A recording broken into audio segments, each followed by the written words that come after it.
चौधरी साहब, अगर मौजूदा सूरत हाल में अगला इलेक्शन पहले अनाउंस हो जाता है, वक्त से पहले, अगर अक्टूबर में हो जाता है, देखें अब इलेक्शन सिर्फ होना है वफाकी सतह पे, विफाकी सतह की बात का नहीं होना, विफाकी सतह की बात कर रहा हूँ, क्योंकि उसमें हम जरदारी साहब के साथ है।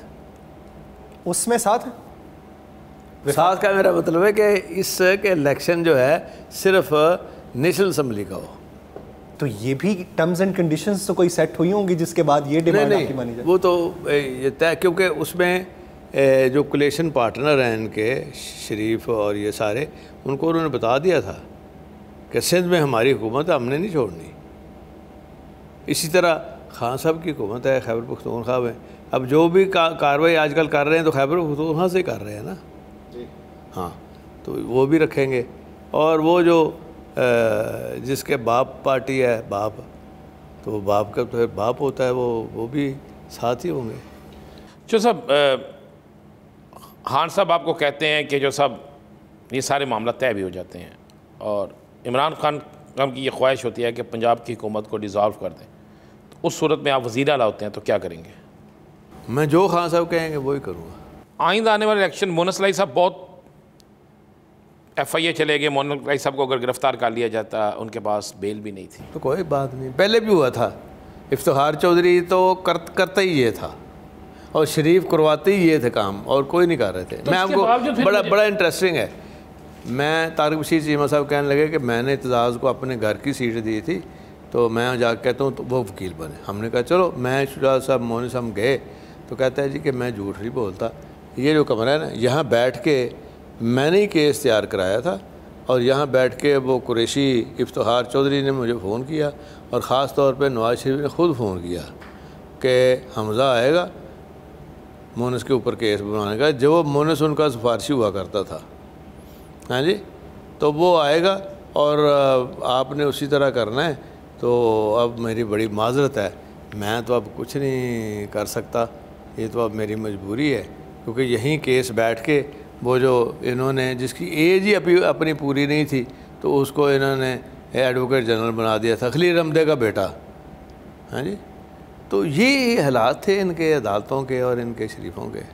चौधरी साहब, क्या पाकिस्तान मुस्लिम लीग नून की मुख्तदर हलकों से सुलह ना देते इन्होंने अंदर होना सी, रोज़ मानत नहीं ये कराते?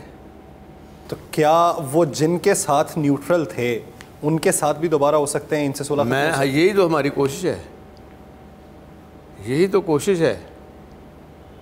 कोशिश क्या है कि उनके साथ सुलह हो जाए या तमाम के साथ सुलह रहे? नहीं, तमाम के साथ खान साहब की नहीं हो सकती। नहीं, मुख्तदर हलकों की बात हम बात सर मुख्तदर नहीं, उनके साथ तो यही कोशिश है ना, उनके साथ हो जाए, उनके साथ हो जाएगी, इनके साथ खुद ही हो जाएगी। कहाँ तक कामयाबी मिली, कब तक इम्कान? काफ़ी है, काफ़ी बेहतरी है, काफ़ी बेहतरी हो गई है। आप क्या समझते हैं कि अगर अमेरिका के ख़िलाफ़ अपनी मुहिम चलाई जाती है और अमेरिका मुखालिफ बयान दिया जाता है? अमेरिका देखें, अमेरिका के ख़िलाफ़ पाकिस्तान जो है, हमारी फ़ौज की ट्रेनिंग, हमारा इक्विपमेंट फ़ौज का, हमारा जो सिस्टम है, निज़ाम, वो उस तरह से नहीं है जिस तरह बाकी मुल्कों का है। तो हम अपने तल्लुकात क्यों ख़राब करें किसी मुल्क के साथ? अगर तो टर्की ने भी उनके साथ, अगर खान साहब यही बयानियाँ अपनाते हैं अमेरिका के ख़िलाफ़, दोबारा बरसर इक़्तिदार आते हैं, फैटफ का मामला हो, IMF का मामला हो, वो तो खैर जो भी, पहले बात इलेक्शन से और होती है। ये पॉलिटिकल स्टंट समझते हैं? बिल्कुल, बाद में तो देखो, बाद में तो और होती है ना, क्योंकि हर बयानिया जो है ना वो सेलेबल नहीं होता। हो सकता है कि इलेक्शन अभी इतना टाइम पड़ा है, उससे आहिस्ता आहिस्ता उसमें कमी आ जाए, तो खान साहब की पॉलिसी में भी आप रीथिंक करते रहते हैं ना। अगर रीथिंक नहीं करते, देखो ना, स्टेटस को की तो पॉलिटिक्स नहीं होती, हालात वाक़यात की मद्देनज़र रख के यही सियासत का नाम है ना। आपको पता होना चाहिए, वो हमारे एक दोस्त थे, वो कहते थे 2 चीज़ें याद रखना। जुनैजो साहब की हुकूमत थी, शुजात साहब भी वज़ीर थे, मैं इधर पंजाब में वज़ीर था, नवाज शरीफ चीफ मिनिस्टर था, ये मिल गया हुआ था, नवाज शरीफ लोटा हो गया था उस वक्त। तो सेठ दाऊद साहब चौधरी साहब के दोस्त थे, तो कहने लगा कि देखो बेटा, सियासत में एक चीज़ पता होना चाहिए कि इस मूछ को कब नीचे करना है, कब ऊपर करना है। दूसरी बात याद रखना कि रहना मार्केट में। आपने इसलिए मूछ नहीं रखी? रहना मार्केट में, मार्केट से बाहर जाओगे तो दाम नहीं लगेगा। खान साहब से फ़ोन पे गुफ्तगू रहती है? कभी कभी मोनस की ज़्यादा रहती है। मोनस साहब की ज़्यादा रहती है। आइंदा इलेक्शन पूरे पाकिस्तान, पहले तो गुजरात और कुछ ज़िले थे जिसमें आपने पार्टी सीट एडजस्टमेंट की थी। इंशाल्लाह इस दफ़ा खान साहब भी कहते हैं कि नहीं जी आपका राइट बनता है, आपने सेनेट के लिए हमारे साथ वो काम किया जो कि हम 3 सीटें लूज़ कर जाते हैं। अरे जो सब आपको पता है कि शरीफ ख़ानदान ठीक नहीं है, आपके साथ ठीक नहीं है, अब बार बार उनके साथ इतना अच्छा क्यों करते थे?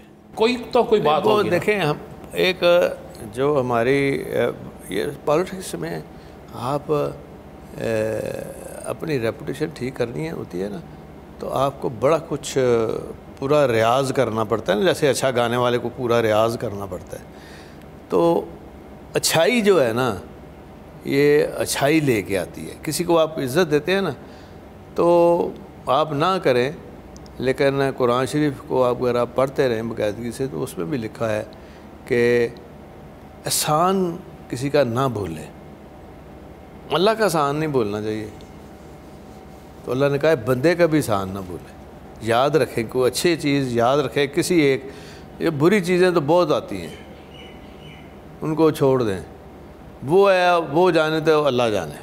तो आपने सियासत में बुराई और अच्छाई का तनासुब कितना देखा? ये इसलिए रखा है कि हमने सीखा भी है। चौधरी साहब थे ना जी, भुट्टो ने जो 114 केस बनाए, मर्डर केस भी बना दिए, तो उन्होंने जब बाहर आए तो सारे लोग इकट्ठे हो गए, तो उन्होंने कहा जी कि अब इनको नहीं छोड़ना हमने, ये जो ब्यूरोक्रेसी ने हमारे साथ किया है, ये थाने में ये करते थे वहाँ। चौधरी साहब ने कहा देखो बात सुनो, अल्लाह क्या चीज़ पसंद करता है, माफ़ कर देना। मैंने किसी के ख़िलाफ़ किसी को कोई विक्टिमाइज़ नहीं करना। उस वक्त वज़ीर बन गए थे लेबर मिनिस्टर ज़िया-उल हक के। जो सब मुशर्रफ दौर में आप ताकतवर तरीन वज़ीर आला, उसके बाद अपोजिशन भी कटी जी, फिर हुकूमत में आप आए और वक्त एक गुज़रता गया, शरीफ ख़ानदान से आपके इख्तलाफात बढ़ते भी गए। आपने कब तो रास्ते बंद हो गए शरीफ ख़ानदान से जाने के। पीपल्स पार्टी अगर आपको तहरीक इंसाफ के साथ आपने कहा अगले इलेक्शन में जाते हैं, और एक इसी दौरान में आसिफ अली जरदारी साहब ये कहते हैं कि पंजाब की सियासत आप हमारे साथ करें, तो दोनों में से तरजीह किसको देंगे, पीपल्स पार्टी या तहरीक इंसाफ? देखिए बात सुने, तहरीक इंसाफ के साथ तो हम कोलिशन पार्टनर हैं, ज़ाहिर है उनकी मर्ज़ी के बगैर तो हम चल नहीं सकते। लेकिन राना साहब वो जब हालात सामने आएंगे ना, तो उसमें काफ़ी टाइम होता है फैसलों का।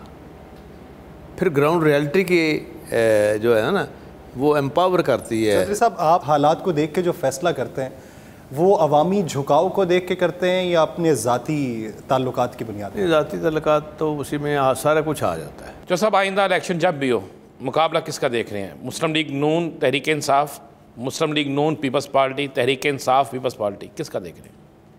मुझे तो काफ़ी कुछ तब्दीलियाँ नज़र आती हैं, काफ़ी तब्दीलियाँ नज़र आती हैं। चलो मेरा सवाल और तरीके से ले लें, आप इलेक्शन के सिचुएशन हो सकता है वो